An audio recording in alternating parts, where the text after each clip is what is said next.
memanjatkan puji dan syukur kehadirat Allah Subhanahu wa taala yang telah memberikan nikmat kepada kita sehingga kita bisa berkumpul pada acara kali ini yang merupakan aksi nyata dari diseminasi budaya positif, juga merupakan salah satu bagian dari kegiatan Kombal kita. Jadi nanti ini kita bisa jadikan untuk sertifikatnya bisa di-upload di PMM ya. Alhamdulillah ada Pak Robi, calon guru penggerak yang mungkin bisa berbagi, bisa memberi inspirasi kepada kita terkait dengan budaya positif di sekolah itu seperti apa. Jadi kita di sini sama-sama belajar, sama-sama untuk ayo kita saling menggerakkan, saling berbagi, karena ini juga merupakan salah satu hal yang positif untuk pengembangan diri kita. Makanya di PMM juga ditegaskan, diperkuat itu dengan Kombal internal. Ini alhamdulillah berarti untuk bulan ini kita ada pelaksanaan terkait dengan destinasi budaya positif ya. Nanti untuk selanjutnya kita juga akan lakukan. Itu dari saya, sambutan dari saya, bukan sambutan apa ya yang namanya pembukaan gitu ya. Nah, mudah-mudahan apa yang dijelaskan, apa yang diberikan, apa yang disampaikan oleh Pak Robi bermanfaat untuk kita semua. Sekian dari saya, kurang lebihnya mohon maaf. Wabillahi taufiq wal hidayah. Wassalamualaikum warahmatullahi wabarakatuh. Waalaikumsalam. Selanjutnya mangga disemanggakeun Bu Kepala.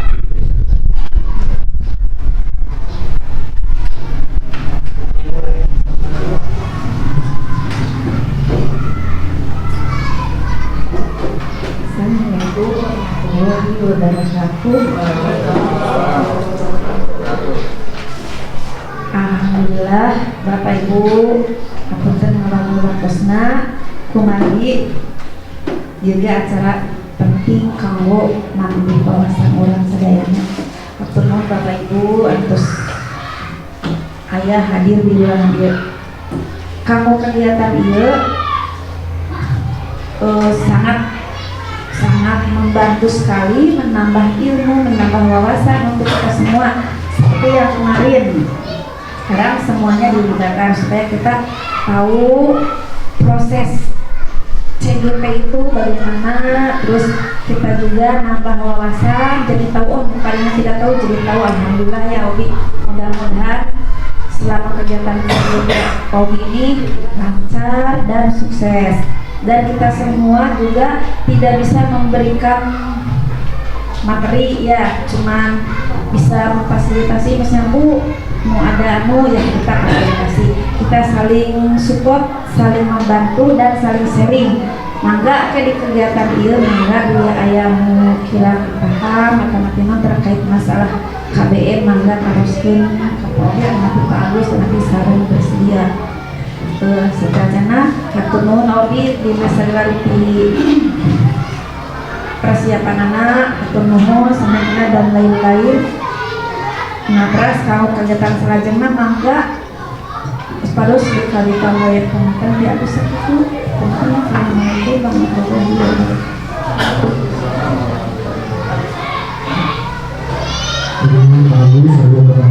Assalamualaikum warahmatullahi wabarakatuh.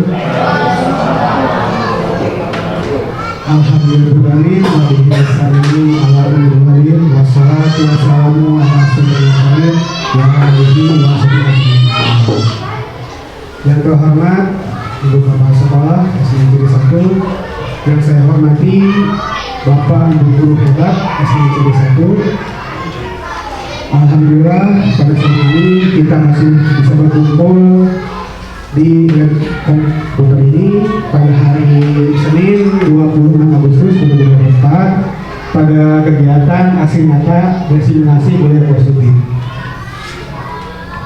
Tidak lupa sholawat dan salam kita limpahkan kepada junjungan Nabi Muhammad SAW beserta keluarga, sahabat, semuanya agar kita semua bersama. Amin.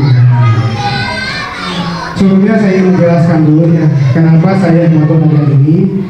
Karena kegiatan ini adalah salah satu tugas CGP saya di modul seperti kita, yaitu aksi nyata diseminasi budaya positif. Kenapa diseminasi? Karena di sini saya hanya menyampaikan informasi atau gagasan atau tugas saya kepada Bapak Ibu. Silahkan nanti mudah-mudahan Bapak Ibu bisa memahaminya. Di sini saya tidak menggurui atau mengajar Bapak Ibu. Kita di sini sama-sama ya untuk melakukan diskusi ini. Ini secara teori seperti ini di sekolah kita seperti ini. Bisa saja di teori seperti ini ternyata seperti tidak kesimpulan, tapi bagaimana solusinya agar ini bisa sesuai gitu. Karena hubungan dengan budaya positif berarti ini tentang suatu kedisiplinan kita. Ya saya mulai saja. Mungkin sudah kenal dan masuk kenal lagi. Tapi gini ya, ini acara kita diskusi aja, sharing nantinya seperti itu. Oke, insya Allah saya berjalan kembali. Soal grup penggerak angkatan 11 SNC Batu Kabupaten Majalengka. Nah, sebelum kita melakukan aktivitas, saya ingin mengajak Bapak Ibu untuk melakukan tepuk P5 dulu ya. Mungkin ada yang sudah tahu atau yang belum tahu, yuk kita sama-sama. Kita berdiri dulu, kita berisik dulu. Ini saya sengaja merekam waktu kemarin ya. Ini sudah tahu ya.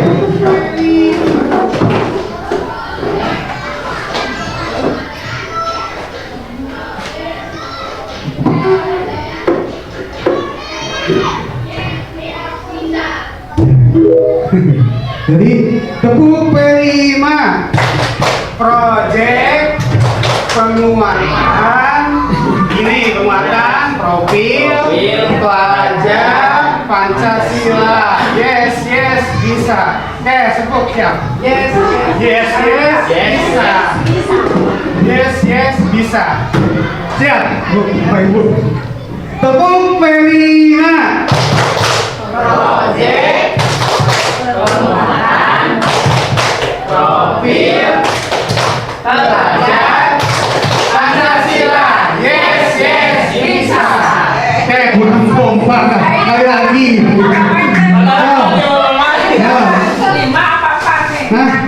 Tepuk P5.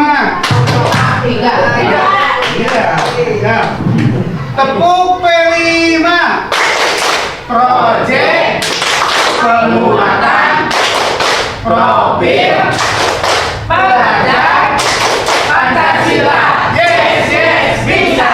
Terima kasih Bapak Ibu, tepuk tangan semuanya. Ya, kalau lupa lagi lihat di TikTok atau di YouTube atau di video udah buat ya. Udah.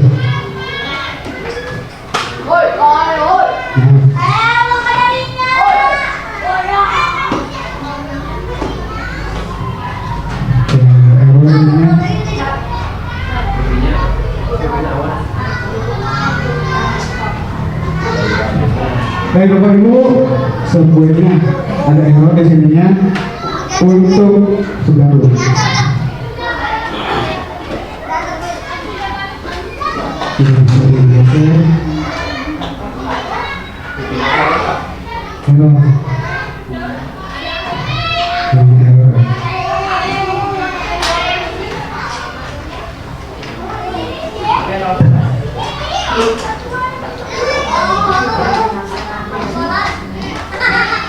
Sebentar Bapak Ibu, mohon maaf ya ini kesalahan.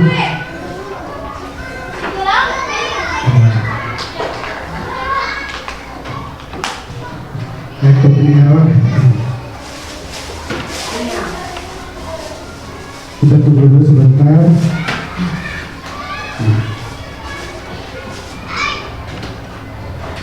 Nah, sebelum kita lanjutkan, kita sepakati dulu ya huruf ini. Yang apakah dari kelima kelima kesepakatan ini kita sepakati atau mau ditambah atau mau dikurangi, silahkan ya. Yang pertama, menghargai siapapun. Yang kedua, menjadi pendengar yang baik. Yang ketiga, berpendapat jika diberi kesempatan. Yang keempat, menyimak materi yang akan disampaikan. Yang kelima, mengikuti kegiatan dengan rasa bahagia. Jadi itu air banget gitu. Ya, apakah mau ditambahkan? Boleh makan, boleh minum, atau bagaimana? Silahkan. Ya, kita sepakati. Ini mungkin bisa terapkan juga di kelas kita. Kita mengambil kesepakatan dulu dengan anak. Gitu. Apakah sepakati, Bu? Mau ditambah atau dikurangi? Apa? Oh, boleh makan dan minum. Maksudnya makan dan minum samu. Ya, boleh makan dan minum ya. Nanti ditambahkan di sini. Serius tapi santai. Ya, serius tapi santai. Tambahan. Boleh makan dan minum ya, Pak? Ya. Sekali itu. Apalagi ada lagi kesepakatannya? Boleh sambil menulis? Boleh juga sambil menulis gitu. Hah? Nyimak materi.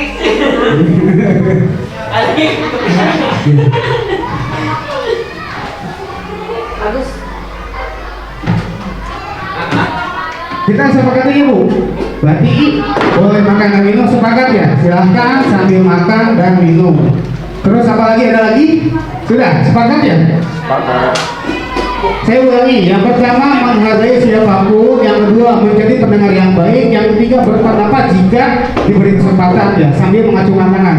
Yang keempat menyimak materi sampai selesai, lalu boleh makan dan minum dan mengikuti kegiatan ini dengan bahagia. Ya, Ibu sama Ibu baik. Ya, senyum.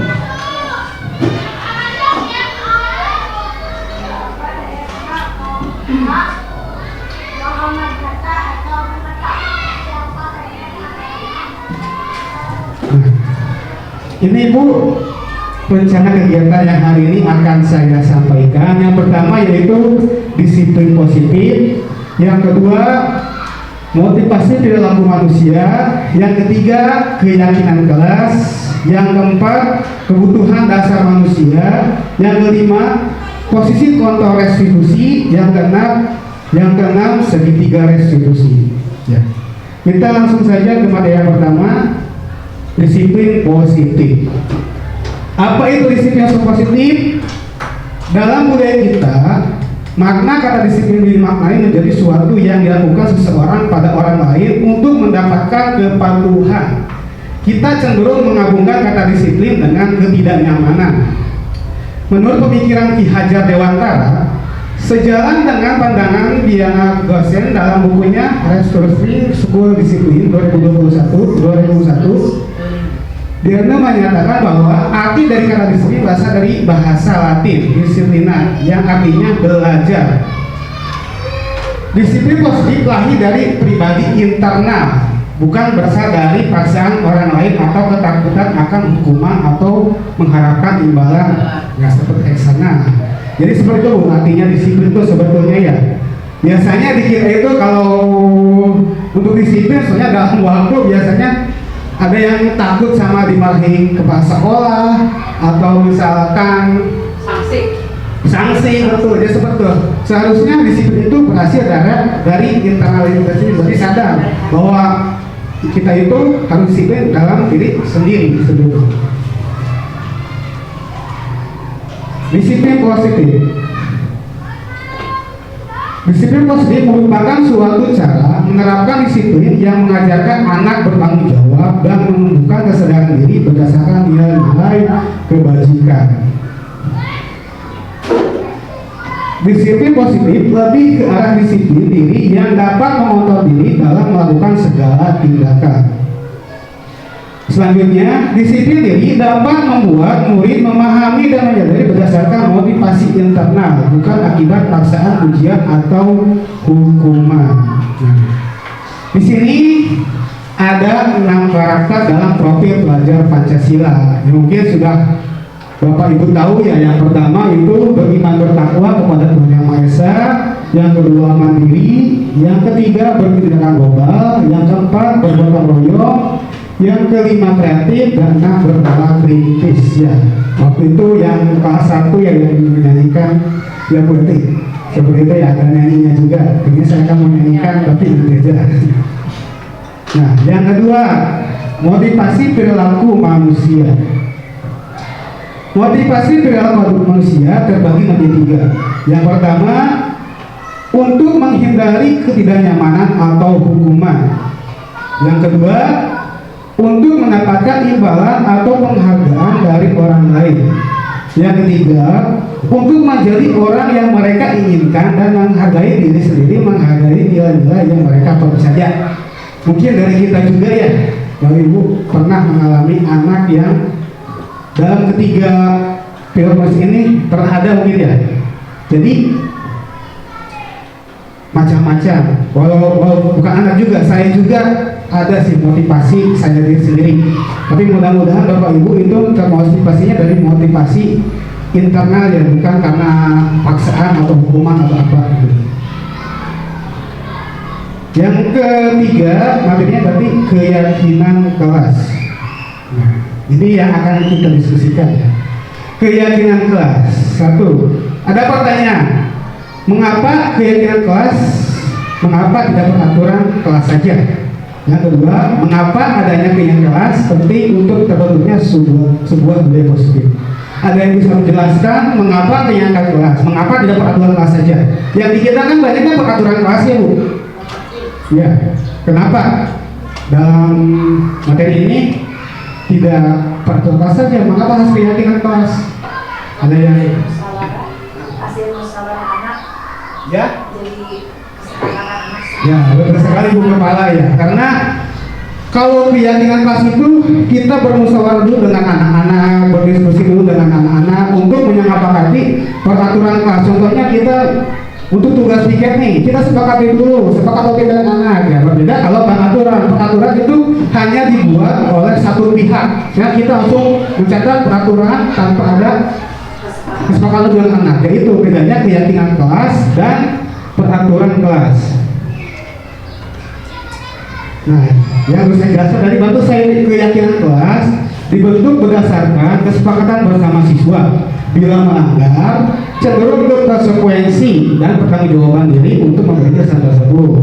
Yang kedua, peraturan cenderung dibuat sebelah pihak. Bila melanggar, cenderung ke arah hukuman atau sanksi. Yang ketiga, budaya positif lahir dari kedisiplinan diri yang berakar dari kesepakatan keyakinan kelas. Ya sudah jelas Bu. Jadi kalau kita membuat peraturan secara pihak, biasanya kita ketika anak melanggar langsung memberi hukuman seperti itu.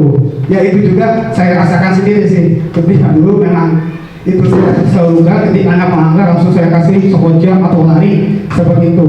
Tapi ketika saya sudah mempelajari ini, kita membuat dulu keyakinan kelas bersama anak. Ketika anak melanggar suatu kesepakatan keyakinan kelas, jadi anak itu menyadari sendiri gitu. Seperti itu.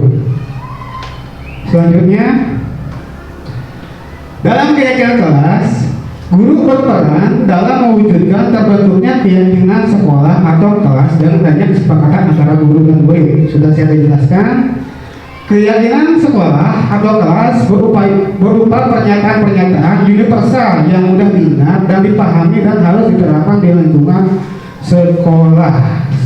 Nah ini Ibu, contoh keyakinan kelas ya. Dalam kalimat positif membuat keyakinan kelas. Yang pertama, kalimat negatif seperti ini: dilarang membuang sampah sembarangan. Yang kedua, dilarang berkata kasar dan tidak sopan. Yang ketiga, dilarang mengejek teman. Nah ini bisa diubah menjadi sebuah kalimat positif Bapak Ibu. Yang pertama, jaga kebersihan ruangan kelas kita. Yang kedua, budayakan 5S: senyum, sapa, salam, sopan, santun. Yang ketiga, mari saling menghargai dan menghormati. Ya seperti itu. Jadi pengubahan kalimatnya. Mengajak. Ya lebih mengajak gitu seperti itu. Iya lebih mengajak karena ini negatif, yang ini kalimat positif seperti itu. Jadi mohon maaf juga yang mungkin yang dina saya di grup PKR itu tidak ada yang disalahkan atau dibenarkan ya dalam setiap membuat tugas, karena memang menyelesaikan kondisi sekolah sih Bu, seperti itu. Jadi saya hanya menyampaikan apa yang saya dapatkan di pembelajaran di pendidikan guru penggerak seperti itu. Ya. Keyakinan sekolah ini yang saya buat ya, sebetulnya keyakinan pas PJOK Yang pertama ini sebenarnya saya belum membuat secara betul, hanya membuat saya di lapangan. Yang pertama hadir tepat waktu. Yang kedua berpakaian rapi yang sesuai setiap hari. Terus selalu mendengarkan ketika orang lain berbicara. Yang keempat mengangkat ketika ingin berpendapat dan bertanya. Yang kelima saling menghormati dan membantu. Yang keenam menjaga kebersihan kelas dan sekolah. Saya ingin tanya, saling menghormati dalam saling membantu. Mungkin ada kata atau kata kebajikannya, tahu Bapak? Yang tahu? Misalkan kan ini saling menangkan dan menghargai, berarti menghargai ya kata kebajikannya. Terus untuk misalkan menjaga kebersihan dan kelas itu adalah kebersihan. Jadi seperti itu Bu. Jadi ketika kita membuat keyakinan kelas, kata kebajikannya apa dulu gitu. Misalkan kita sudah buat sebuah kalimat, kita cari kata kebajikannya apa. Jadi kita tanamkan ke anak-anak nih, kalau tentang tugas piket contohnya, kebajikannya apa? Kebersihan, seperti itu. Jadi terus tidak membuli, berarti itu apa? Menghargai, ya seperti itu. Jadi tanamkan anak itu. Jadi ketika mereka melanggar, mereka tanya kamu melanggar apa? Sudah. Ya Bu, saya tidak menjaga kebersihan gitu. Contoh situ. Nanti ada videonya biar bertangkap. Ya, ini biar kita tidak bosan, kita ice breaking dulu ya. Bapak Ibu, silakan kita berdiri lagi, kita ice breaking lagi biar lebih fokus. Saya sudah ambil satu bola ya. Karena saya berolahraga, nanti ketika saya pantulkan, tak. Nah, satu pantulan, satu tepukan. Kompak.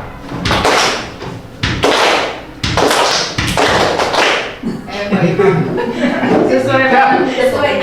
Ya. Ya.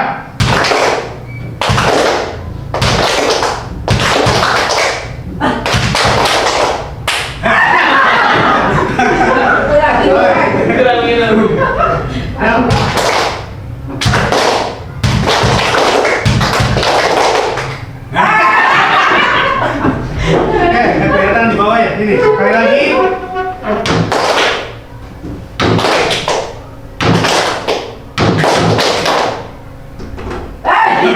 Nah, waduh yang fokus ya. Terima kasih Bapak Ibu.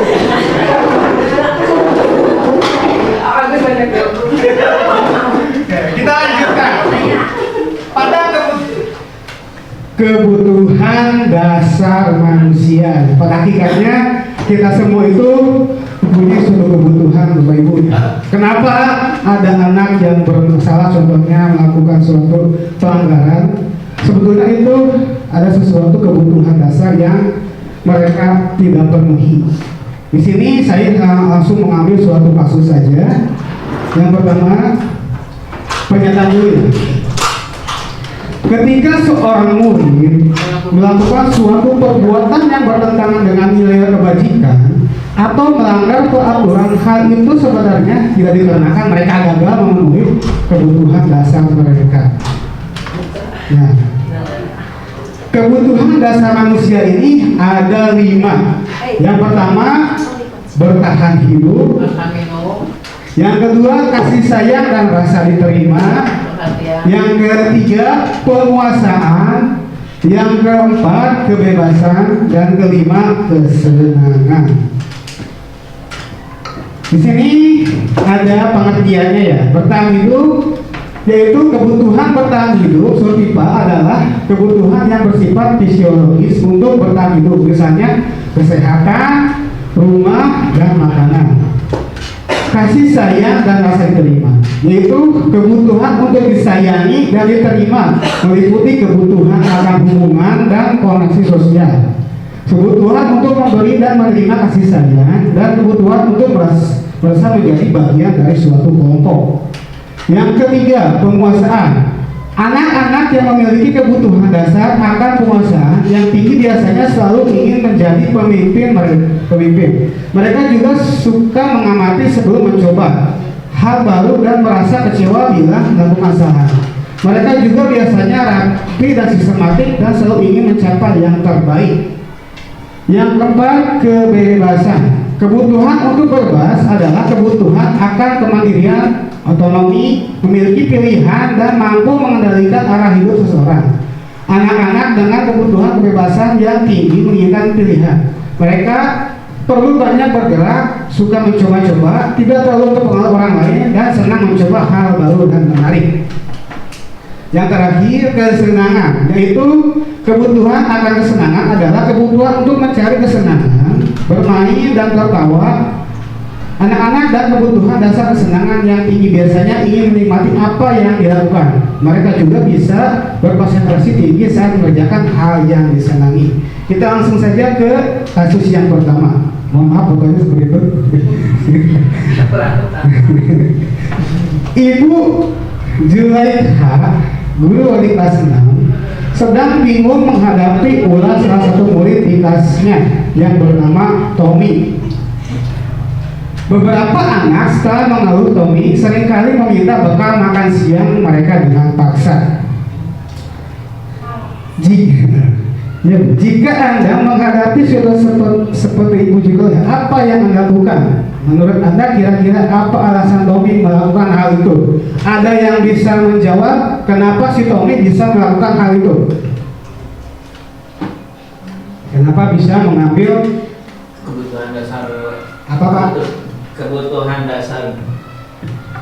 Cek kenapa Tommy bisa seperti itu, karena kebutuhan dasar dari Tommy tidak terpenuhi, yaitu dia kebutuhan fisiologi, kebutuhan fisiknya itu tidak terpenuhi. Karena di sana kan ada dia kasusnya meminta bekal makan siang karena memang mungkin dari rumahnya atau dari mana itu tidak diberi makan siang. Sedangkan manusia itu kebutuhan yang paling utama, yang paling dasar itu adalah kebutuhan untuk bertahan hidup atau fisiologi atau fisik kita. Nah maka ini kasusnya ya tadi berarti kebutuhan, salah satu kebutuhan dasarnya tidak terpenuhi. Oke, terima kasih Pak Agus, tepuk tangan dulu buat Pak Agus. Terima kasih banyak sekali jawabannya. Ada lagi yang mau menjawab selain kebutuhan survival ya, kebutuhan hidup, ada lagi Bapak Ibu? Kenapa si Tommy ini seperti ini? Kenapa? Tidak diberi bekal uang mungkin sama Kata ini cuma nambahkan saja ya, mungkin Tommy tidak diberi bekal uang, terus untuk jajan dia tidak ada, terus dia jadi berbuat seperti itu. Dia juga ingin diperhatikan oleh sekelilingnya, dan mungkin ini salah satu kode dari dia atau isyarat dari dia supaya ada yang menyampaikan pada orang tuanya bahwa saya di sekolahnya seperti ini, supaya orang tuanya itu nanti kedepannya memperhatikan dia. Ini mungkin. Terima kasih Bu Kepala, jawabannya sangat bagus sekali ya. Tepuk tangan dulu buat Bu Kepala. Betul sekali ya, dari jawaban Pak Agus, jawaban Bu Kepala itu sudah betul. Ada yang mau menambahkan lagi nggak untuk Ibu Ida? Silakan. Ya, menurut pendapat saya, bisa saja Tommy itu dikasih bekal sama orang tua, Ya. cuman diberiin mainan, bukan diberikan ke makanan gitu. Oh, bisa jadi. Terima kasih Bu, jawabannya sangat bagus sekali. Tepuk tangan buat Bu Ida. Yuk, kita langsung bahas saja ya. Tadi kita bahas satu-satu. Yang pertama, alasan Tommy ke satu. Kenapa ia lapar dan orang tuanya tidak membawakannya bekal makanan siang? Maka kebutuhan dasar yang sedang berusaha dipenuhi oleh Tommy adalah kebutuhan bertahan hidup. Tadi ini jawaban bagus ya. Bagus ya. Ya, yang pertama. Jawaban alasan kedua, karena dia merasa senang temannya ketika memperhatikan dia. Tadi ya, jadi temannya melaporkan tindakannya itu pada gurunya dan gurunya memberitahukan kepada orang tuanya. Ini seperti yang tadi Bu Kepala jawab ya, berarti kebutuhan kasih sayang dan rasa diterima itu. Alasan ketiga, karena temannya jadi takut dengan dia dan menuruti keinginannya. Maka sebetulnya Tommy sedang berusaha memenuhi kebutuhan dasar akan kekuasaan. Yang keempat, karena dia merasa bosan dengan bekal makanannya yang dibawakan ibunya dari rumah.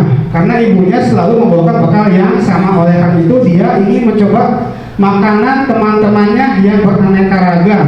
Maka Tommy sedang berusaha memenuhi kebutuhan akan kebebasan. Itu hampir sama dengan apa yang Bu Aida jawab ya, karena si anak itu kan ingin merasa bebas gitu. Jadi bekalnya tuh adalah berikan kabel lain, mainan atau makanan lain, jadi bosan gitu, seperti itu. Selanjutnya yang kelima, karena ia melakukan hanya iseng saja dan ia menikmati ekspresi wajah teman-temannya yang kesal karena diambil makanannya, dan menurut dia ekspresi teman-temannya itu lucu, maka Tommy sedang berusaha akan memenuhi kebutuhan kesenangan. Ya, ada kan biasanya anak yang sengaja iseng ya, karena itu maka mungkin hanya ada kebutuhan kesenangan, cak itu ngerikan saya gitu. Seperti itu Bu. Ini tentang kebutuhan dasar manusia. Ya, kita ke materi yang keempat berarti. Posisi kontrol restitusi. Nah, 5 posisi kontrol restitusi. Yang pertama, 1. Guru sebagai penghukum. 2. Guru sebagai pembuat rasa bersalah. 3. Guru sebagai teman. Yang keempat, guru sebagai pemantau. Yang kelima, guru sebagai manajer. Selanjutnya, di sini ada 5 posisi kontrol yang sudah saya matakan di sini ya. Kelihatan nggak di belakang? Ya, saya bacakan saja. Motivasi, guru berbuat, iri gagalnya penghukum, menghati, menunjuk-nunjuk, menyakiti, menyentil, pembuat rasa bersalah, berceramah dan mengatakan seharusnya ibu kecewa. Terus identitas berhasil atau sukses sebagai teman, membuat alasan-alasan untuk muridnya. Yang pemantau, menghitung dan mengukur. Kalau dalam manajer itu menghargai diri sendiri ya, dasarnya mengajukan pertanyaan-pertanyaan. Yang kedua, guru berkata, kalau untuk penghukum, kalau kamu tidak melakukannya, awas ya, rasakan pembuat rasa bersalah. Kamu seharusnya, kamu sudah tahu, ibu lelah sekali mengatakannya, ibu stres. Terus untuk teman, ayolah lakukan dengan ibu. Masa kamu tidak mau ingat bila ibu pernah bantu? Nah, kalau pemantau, apa peraturannya? Kalau manajer, apa yang kita yakini, apa yang bisa kita kerjakan untuk memperbaiki masalah ini. Yang hasil, dalam motivasinya hasil, memberontak, menyangkal orang lain, dan berbohong. Pembuat rasa bersalah, menyembunyikan, menyangkal, berbohong. Terus posisi teman, ketergantungan. Dalam posisi pemantau, menyesuaikan diri bila diawasi. Kalau manajer, menguatkan pribadi. Kaitan dengan dunia berkualitas. Dalam penghukum, murid meletakkan guru di luar dunia berkualitas. Pembuat rasa bersalah, murid meletakkan guru di dalam dunia berkualitas. Posisi teman, murid meletakkan guru di sebagai orang yang sangat penting di dunia berkualitas. Pemantau, murid meletakkan guru, peraturan dan hukum di dunia berkualitas. Yang kalau manajer, murid meletakkan dirinya sebagai individu yang positif dalam dunia berkualitas. Dalam motivasi, murid berkata, penghukum, biarkan saja, nanti juga marah-marah lagi. Pembuat rasa bersalah, maafkan saya. Dalam ide teman, saya pikir bapak ibu teman saya ternyata begitu. Pemantau, beberapa banyak bintang yang saya harus peroleh, berapa halaman yang harus saya tulis. Untuk manajer, bagaimana caranya saya bisa memperbaiki keadaan. Yang terakhir, dampak pada murid. Untuk penghukum, mengulangi kesalahan. Untuk pembuat rasa bersalah, merasa rendah diri. Untuk teman, lemah, tidak mandiri, ketergantungan. Untuk pemantau, menitik beratkan pada sanksi atau hadiah untuk dirinya. Yang untuk manajer, mengevaluasi diri, bagaimana cara memperbaiki diri. Jadi itu 5 posisi kontrol dalam setiap kasusnya. Setelah saya bacakan, menurut Bapak Ibu, mana sih yang lebih baik dari kelima ini? Apakah penghukum, membuat rasa bersalah, teman, pemantau, atau manajer. Kalau jujur ya, saya sendiri berada di posisi penghukum sebetulnya. Saya juga sering menghukum anak, marah-marah kepada anak. Saya jujur, saya berada di posisi penghukum dan pemantau. Saya berada di sana, gitu. Saya jujur, gitu ya. Saya berada di sana, gitu. Tapi setelah saya membaca materi ini, oh, apa yang saya lakukan salah sih tidak. Tapi kita menyesuaikan zaman ya. Zamannya sekarang seperti ini, walaupun waktu dulu kita waktu kecil saya selalu beri hukuman untuk mendidik, tapi ketika zamannya sekarang sudah berbeda, mungkin kita juga menyesuaikan bagaimana kita mengontrol anak. Jadi silakan Pak Ibu, mana sih yang menurut Pak Ibu ini lebih baik yang mana? Gitu. Sebelum saya lanjutkan. Aku. Kalau jawab ya menurut saya. Terima kasih kesempatannya. Kalau menurut Saya pribadi, kita idealnya ada di kolom manajer ya, maunya kita berusaha. Jadi kalau manajer, tapi mungkin kalau kendala pasti ada, tapi kita berusaha untuk ada di kolom. Terima kasih Bu Yati kebenarannya. Ya memang Bu, betul sekali ya. Posisi yang baik itu ada sebagai manajer, walaupun ya memang kendalanya banyak. Jadi mungkin ini yang akan kita diskusikan nanti ya untuk perbaikan ke depannya. Bagaimana sih kita nanti semua guru bisa memposisikan sebagai manajer ya. Saya pikir juga memang nggak sesulit Bu gitu ya. Ketika anak ini nama kompleks. ya, karena mungkin harus sabar gitu ya. Karena saya juga gitu ya. Kendalanya memang gitu, tapi kita insya Allah harus belajar, membiasakan. Iya, banyak gitu. Karena macam-macam anak gitu ya. Selanjutnya, tadi yang Bu Yati sebutkan sebetulnya di antara kelima posisi kontrol tersebut sebaiknya seorang guru menggunakan posisi kontrol sebagai manajer. 1000. Iya, 1000. Ya. Posisi kontrol sebagai manajer, guru dapat berbuat sesuatu bersama murid, mempersilahkan murid bertanggung jawab dan mendukung murid agar dapat menemukan solusi.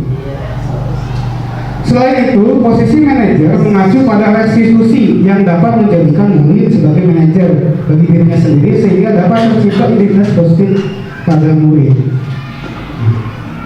Jadi Ibu, seandainya ingin menerapkan posisi manajer, memang di awal kita harus membuat keyakinan kelas dulu ketika awal pelajaran, buat keyakinan kelas. Ya memang itu sih yang mungkin nanti ya kita bisa coba di tahun depan ketika MPLS nih, kita semua bukan bikin keyakinan kelas dulu dengan anak gitu, kesepakatan. Jadi ketika ada ayat melanggar ya kita coba gitu, anak dari kita ajak ngobrol apa sih kesan itu. Nah ini ada tayangan video mungkin akan lebih paham ya ketika ada anak yang melanggar. Ini saya sudah share di sini, nggak bisa diputar.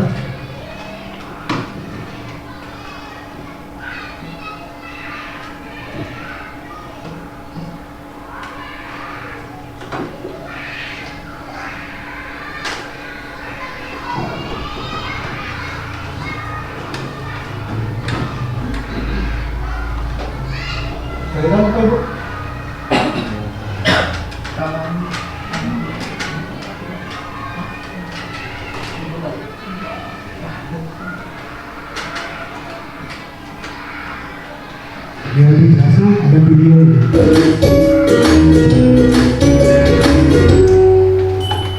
Salam bahagia Ibu dan Bapak Guru hebat. Dalam penerapan disiplin positif restitusi, salah satu program yang dikembangkan adalah 5 posisi kontrol. 5 posisi kontrol dalam restitusi adalah proses perjalanan seorang pendidik agar dapat mengenali dirinya. Pada video kali ini, kita akan membahas tentang 5 posisi kontrol yang dikembangkan oleh Diane Gosser dan contoh penerapannya.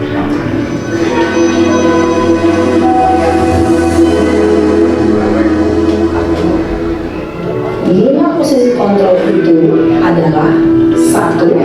Posisi penghukum. 2. Posisi pembuat merasa bersalah. 3. Posisi teman. 4. Posisi pemantau atau monitor. Dan 5. Posisi manajer. Untuk lebih memahami kelima 5 posisi tersebut. Mari kita saksikan kasus Naren yang terlambat hadir 20 menit di sekolah dan melihat bagaimana kelima posisi kontrol dalam menghadapi masalah tersebut.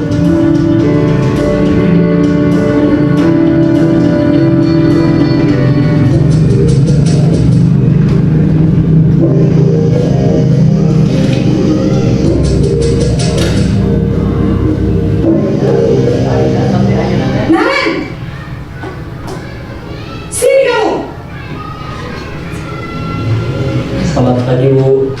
Selalu terlambat. Kamu deh pasti terlambat. Maaf, Bu. Saya Apa coba? Alasan kamu apa lagi? Kapan sih kamu tidak terlambat? Malas sekali ya kamu jadi anak. saya Dasar pemalas. Gak kapok-kapok sih kamu. Sudah berapa kali terlambat? Sana, kamu keliling lapangan basket 2 kali. kenapa saya harus keliling lapangan basket, Bu? Kenapa? Kamu melawan ibu. Berani-beraninya jawab. Sudah terlambat, masih berani jawab pula. Sekarang, keliling lapangan basket 5 kali sekalian. Biar kapok. Cepat. Pergi sana ke lapangan basket. Posisi penghukum biasanya berbicara dengan nada tinggi, menghardik, menunjuk-nunjuk, menyakiti, dan menyindir. Hukuman bisa berupa fisik maupun psikis. Ibu dan bapak guru hebat. Dampak yang terjadi pada murid ketika guru berada pada posisi penghukum adalah murid cenderung akan memberontak, bahkan menyimpan dendam.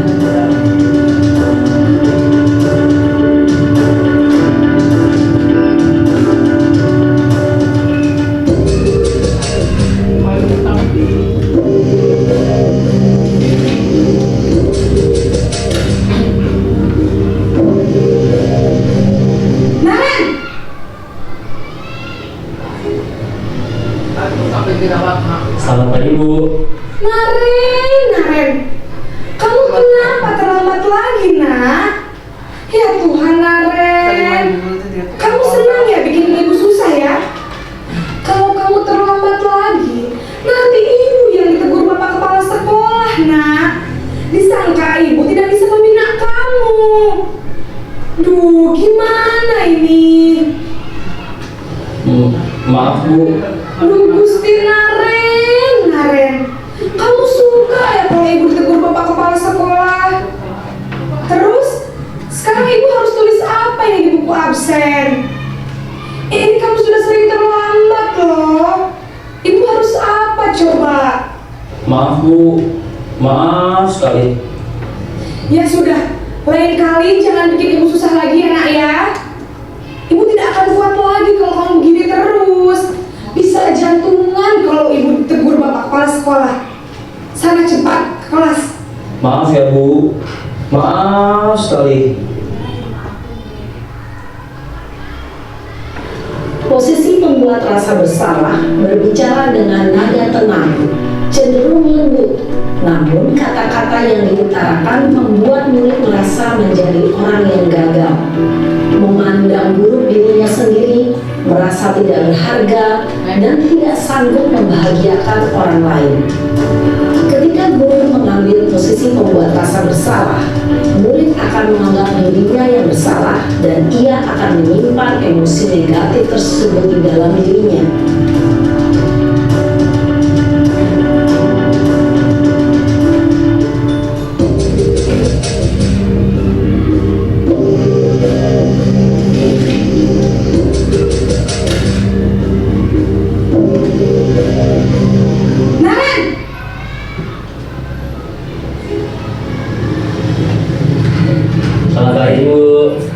Wah, sudah jam berapa ini, nak? Terlambat lagi ya, sayang? Iya, Bu. Habis ibu saya lupa bangunkan saya, Bu. Kamu malah menyalahkan ibu kamu. Kamu bukannya anak yang larinya paling kencang. Kok terlambat sih? Iya, Bu. Saya memang terlambat bangun tadi. Jadi biarpun saya lari kencang, tetap gak kekejar Bu. Ya sudah sana, nanti lain kali larinya lebih kenceng lagi ya, biar gak terlambat lagi. Bikin seneng ibu, demi ibu, bisa kan? Bisa lah Bu. Ya sudah sana masuk kelas, ibu beresin urusan absen kamu. Kamu ini ada-ada saja. Dalam posisi teman, guru berbicara dengan nada suara ramah, akrab, cenderung bersenda gurau untuk menjaga suasana tetap santai. Murid akan merasa senang, aman, dan akrab dengan guru. Identitas yang tercipta adalah identitas sukses atau berhasil. Namun, perlu diingat, karena ini masih dorongan eksternal, maka ada faktor ketergantungan dari murid kepada orang tertentu. Di sini, guru absennya, sehingga di lain waktu, murid bisa berperilaku baik, namun hanya kepada orang-orang tertentu saja.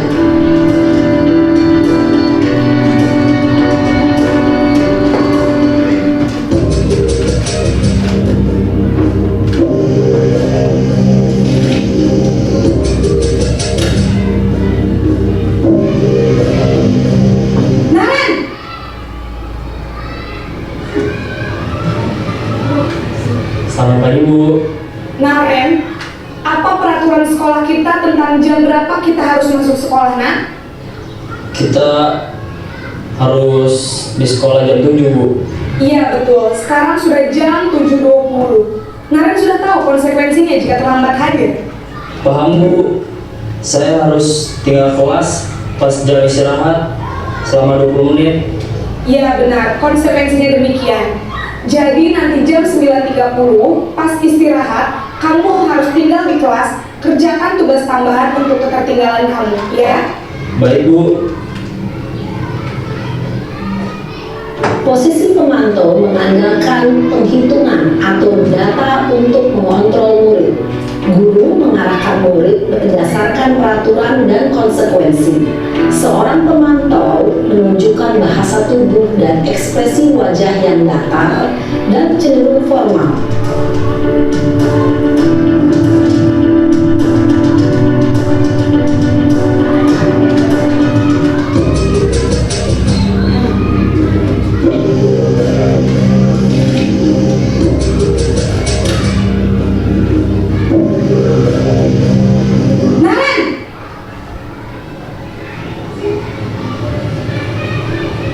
Selamat pagi Bu.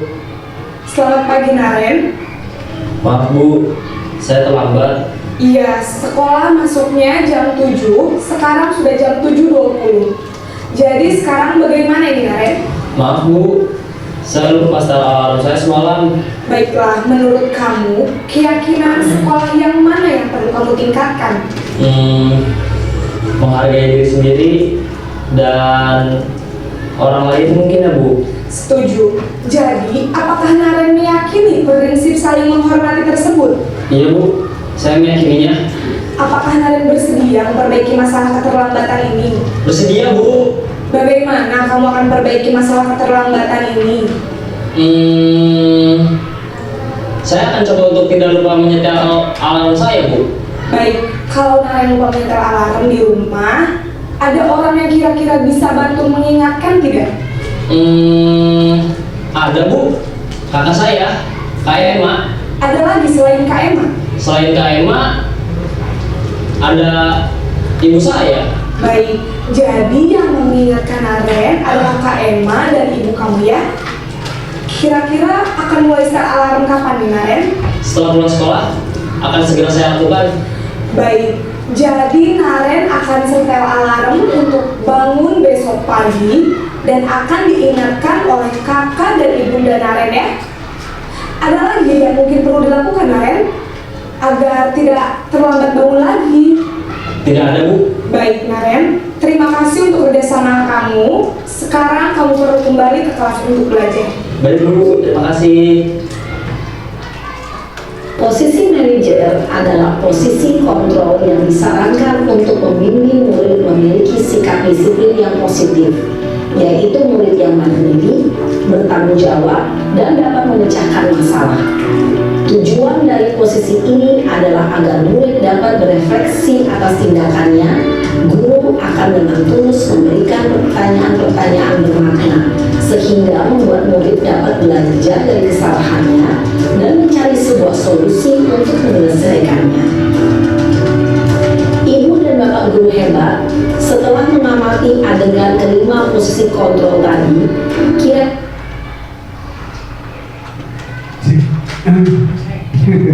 Jadi itu Ibu, tayangan video ya tentang 5 posisi kontrol. Mudah-mudahan setelah Ibu menonton tadi bisa paham ya. Memang idealnya kita mengambil posisi kontrol sebagai manajer, tapi ya mungkin ada kendala atau kesempatan juga. Tapi insya Allah kalau kita mau berproses untuk posisi manajer, insya Allah bisa. Pada intinya sih, ketika ada anak yang salah, kita tidak fokus kepada kesalahan anaknya, tapi kita bertanya kepada kenapa sih bisa seperti itu, pertanyaan. Nah, yang tadi nyambung ke materi yang selanjutnya, terakhir segitiga restitusi. Ya. Tahapan dalam segitiga restitusi, yang pertama Ibu menstabilkan identitas, yang pertama tadi. Terus yang kedua validasi tindakan yang salah. Yang ketiga menanyakan keyakinan. Sesuai video yang tadi ada 1000 tahapan yang menstabilkan identitas, kita akan bertanya ya. Ada sana juga pertanyaan menstabilkan identitas. Setiap orang pasti pernah melakukan kesalahan seperti itu, atau kamu bukan satu-satunya yang pernah melakukan ini. Pertanyaan kedua dalam validasi tindakan yang salah. Kamu tentunya punya alasan mengapa melakukan ini, atau adakah cara yang baik atau efektif untuk mendapatkan apa yang kamu butuhkan. Yang ketiga menanyakan keyakinan. Pertanyaannya, keyakinan kelas apa yang telah kita sepakati? Terus kamu ingin jadi orang yang seperti apa? Jadi seperti itu pertanyaan-pertanyaan dalam tahapan segitiga restitusi.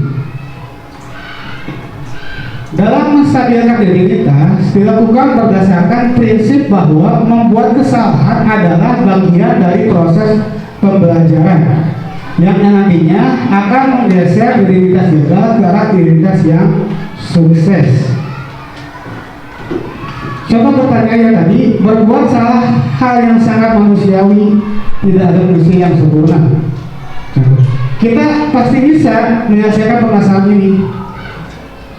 Terus Bapak Ibu tidak tertarik untuk mencari tahu siapa yang benar, siapa yang salah. Bapak Ibu lebih tertarik untuk menyelesaikan masalah. Yang keempat, kalau kamu menyalahkan dirimu sendiri terus menerus, apakah kamu bersikap baik pada dirimu sendiri? Mungkin itu contohnya ketika saya mencoba kemarin di dekor ya, demonstrasi virtual dalam kontrol manager. Jadi situasinya kita berdua gitu, seperti itu. Validasi tindakan yang salah. Validasi tindakan yang salah dilakukan berdasarkan prinsip bahwa setiap perilaku berupaya memenuhi suatu kebutuhan tertentu, sehingga guru atau orang tua akan bergeser dari pemikiran stimulus respon menjadi proaktif, serta akan lebih mengenali dan mengakui kebutuhan murid atau anak. Contoh pertanyaannya, kamu pasti punya alasan mengapa melakukannya. Apa yang penting bagi kamu? Kamu boleh tetap berusaha menjaga sikap itu, tapi tambahkan sikap yang lain yang baru. Yang terakhir, maukah kamu belajar cara lain untuk mendapatkan yang kamu butuhkan tanpa harus memukul? Yang selanjutnya, menanyakan keyakinan kelas. Menanyakan keyakinan kelas dilakukan dengan memberi pertanyaan-pertanyaan bermakna kepada murid atau anak untuk memunculkan motivasi secara intrinsik sehingga mampu menaikkan keyakinannya dengan tindakan yang salah. Pertanyaannya, apa nilai yang kita percaya di sekolah kita? Nilai apa yang telah kita sepakati? Kelas yang tidak itu seperti apa sih? Kamu ingin jadi anak seperti apa? Apa yang kamu rasakan ketika kamu melakukan itu? Kamu menjadi orang yang seperti apa? Jadi seperti itu pertanyaan-pertanyaan ketika kita mengingatkan keyakinan kelas. Sebelum mengakhiri kegiatan ini, saya ingin ada atau melakukan kegiatan refleksi ya. Ini yang saya bisa lakukan. Sekiranya saya mohon kepada Bapak Ibu, ada yang mau merefleksikan dari kelima materi tadi. Silakan. Mana sih yang menurut Bapak Ibu ini perlu tadi apa yang kira-kira yang nanti akan kita lakukan. So, kita refleksikan, kita mau dari Bapak-Bapak atau Ibu dulu perwakilan seseorang. Silakan untuk bisa merefleksikan kegiatan hari ini dari awal sampai dari akhir. Sebelum saya menyimpulkan. Adam, belum merefleksikan kegiatan ini? Udah 1 jam ya? Enggak, minimalnya 1 jam kegiatan. Udah? Siapa? Kamu merefleksikan?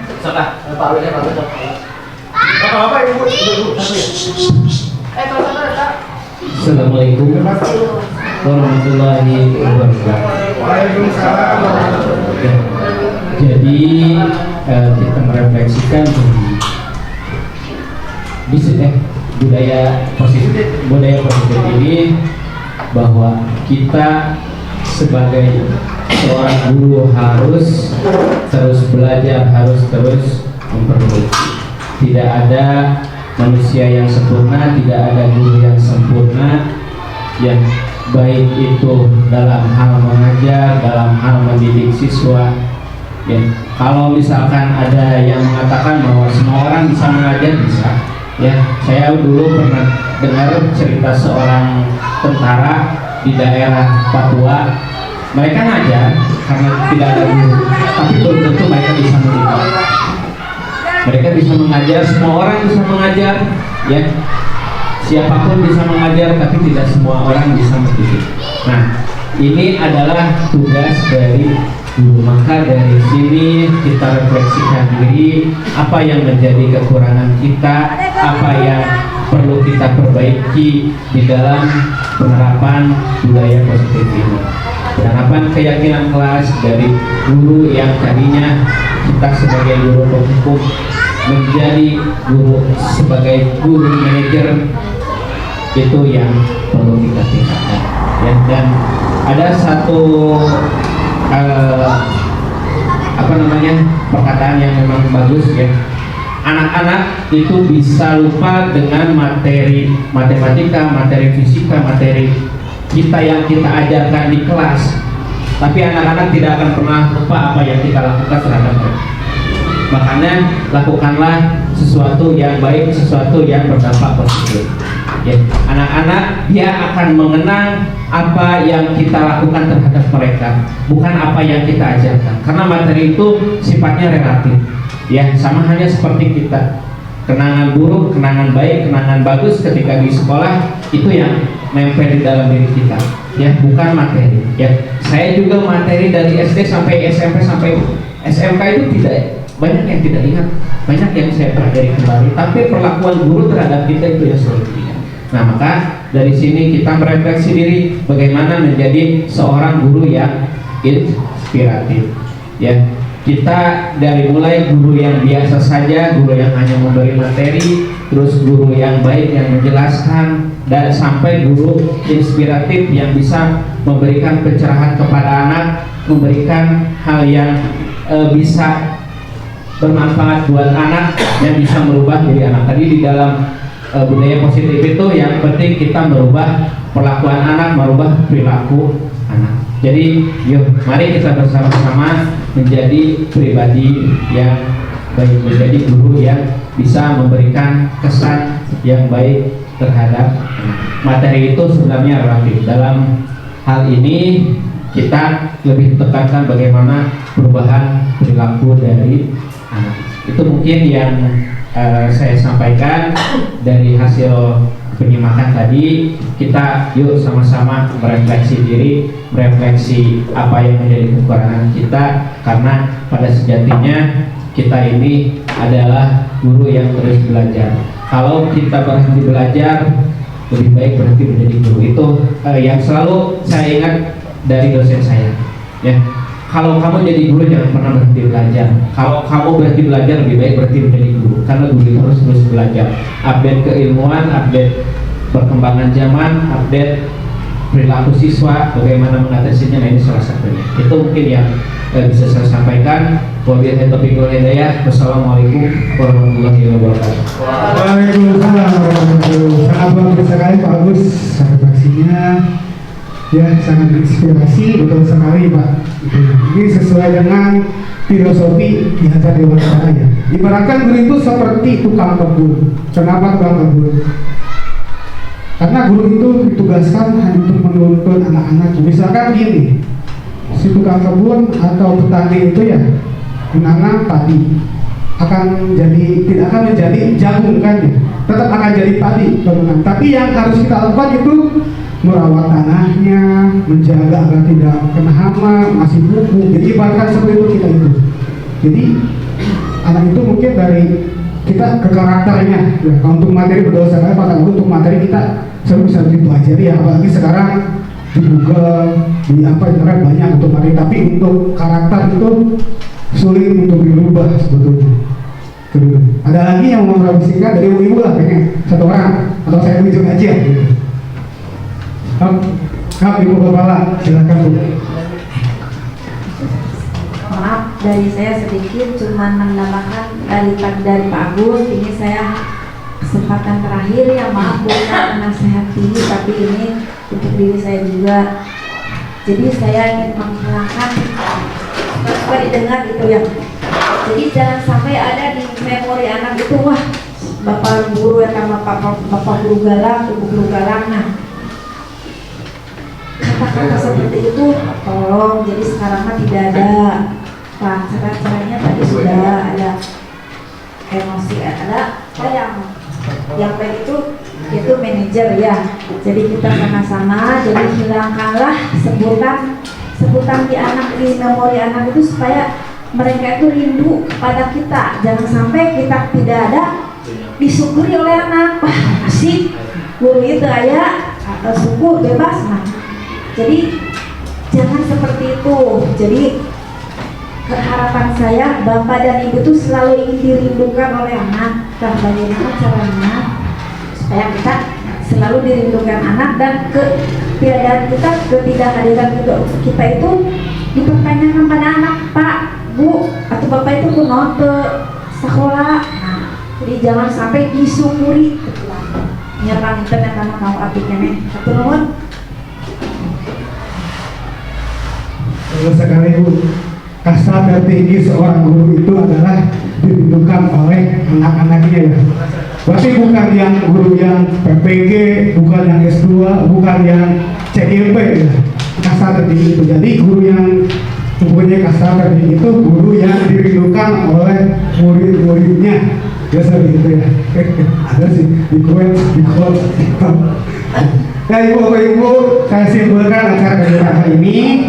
Seorang guru yang baik harus memiliki kemampuan dalam mewujudkan budaya positif di sekolahnya. Budaya positif tersebut dapat dijalankan dengan menerapkan konsep-konsep inti seperti 1. Disiplin positif, 2. Motivasi perilaku manusia, yang ketiga keyakinan sekolah atau kelas, yang keempat kebutuhan dasar manusia, kelima posisi kontrol restitusi, yang keenam segitiga restitusi. Oke, terima kasih Bapak Ibu atas kehadirannya dan perhatiannya.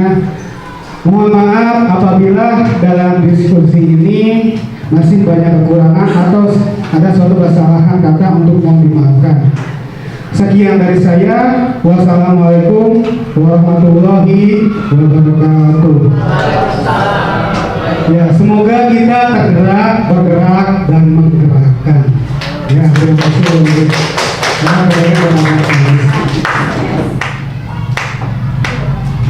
Alhamdulillah, saya ucapkan terima kasih kepada Pak Rudi yang sudah memberikan ilmu, memberikan pengetahuan kepada kita. Semoga apa yang beliau sampaikan, apa yang beliau berikan itu bisa bermanfaat buat kita, buat pengembangan diri kita, buat pengembangan kita dalam hal mengajar.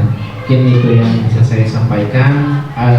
Sedikit di luar ini, mohon untuk segera mengupload RPP karena saya tanggal 29 itu sudah mulai PPG ya, jadi khawatirnya sudah mulai ya, jadi dikhawatirkan nanti terabaikan karena untuk yang ibu kepala ini penilaiannya bulan ini harus sudah selesai semuanya ya, dan modul aja silakan segera dibuat, usahakan besok sudah bisa upload. Kalau ada kesulitan, ada kendala, boleh nanti saya bisa bantu ya, karena mulai 29 itu saya udah mulai orientasi PPG.